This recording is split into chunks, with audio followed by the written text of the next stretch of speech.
Hello, this is the Week 5 recording for IS323.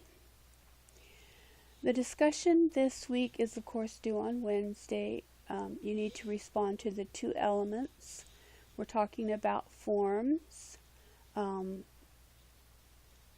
then you need to cite your sources using APA, and don't forget your in-text citation. You need 2 replies by Sunday. So the Week 5 assignment is due Sunday by 11:59. You're to complete the Spice Bowl case, which is problem 2 out of tutorial 7 in your text. Zip all the files and submit the zip file. So when we first start out, this is the way the Spice Bowl looks. There's no form on it. Once you get the form completed, it should look this way. For the Week 5 quiz, it's due on Sunday and can only be taken once. Know what information entered into a field is called. Oh, it's called a field value. I didn't write that right. Know what an input box looks like. That's on page 513. Know what a checkbox looks like. That's on page 541. The name attribute of the form tag represents the older standard for identifying each form on the page. The type equals file input type displays a browse button to locate and select a file. Know the input type on page 512.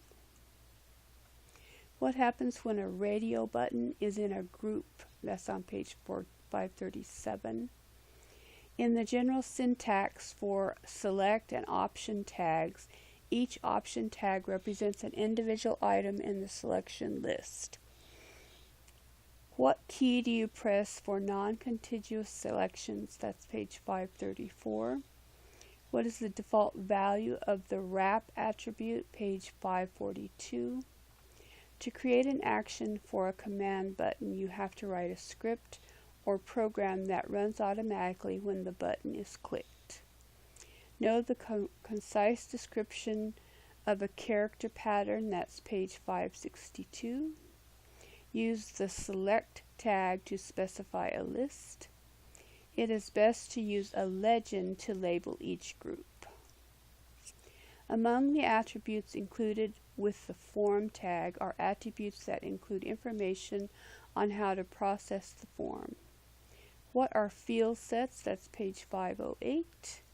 While a user can select multiple items in a selection list, a user can only click or check one option in a group of radio buttons. Many browsers include what feature that automatically fills in input form values if they are based on previously filled out forms. Page 522. HTML support attributes that allow you to create forms and analyze the information submitted on forms. Know what happens when a user selects the input box, page 524.